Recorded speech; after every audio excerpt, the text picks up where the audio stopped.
আজ ১ জুলাই দৈনিক সমকালের প্রধান শিরোনাম। আগামী বছরের শুরুতেই নির্বাচন, যুক্তরাষ্ট্রের পররাষ্ট্রমন্ত্রীকে ডক্টর ইউনূস। ৪৪তম বিসিএসের ফল প্রকাশ, ক্যাডার হলেন ১৬৯০ জন। নির্বাচনের প্রস্তুতি নিতে আইন শৃঙ্খলা বাহিনীকে নির্দেশ। সেই নারীর ডাক্তারি পরীক্ষা ৫ দিনেও হয়নি।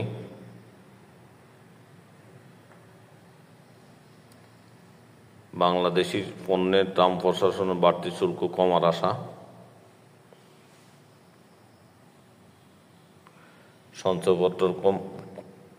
সঞ্চয়পত্রে কমল সুদের মুনাফার হার। হোটেলে স্বামী, স্ত্রী ও সন্তানের লাশ, প্রশ্ন অনেক, উত্তর খুঁজছে পুলিশ। পদত্যাগ করলেন বৈষম্য বিরোধী ছাত্র আন্দোলনের যশোরের আহ্বায়ক রাশেদ খান। চূড়ান্ত রায় পেতে আরেক ধাপ বাকি, হোলি আর্টিজানে হামলা। জুলাই অভ্যুত্থানের বর্ষপূর্তিতে নানা আয়োজন শুরু আজ।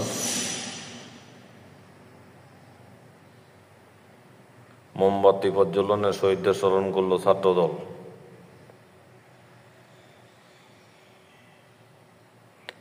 আরও ১১ ব্যাংকের সম্পদের গুণগত মান যাচাই হচ্ছে।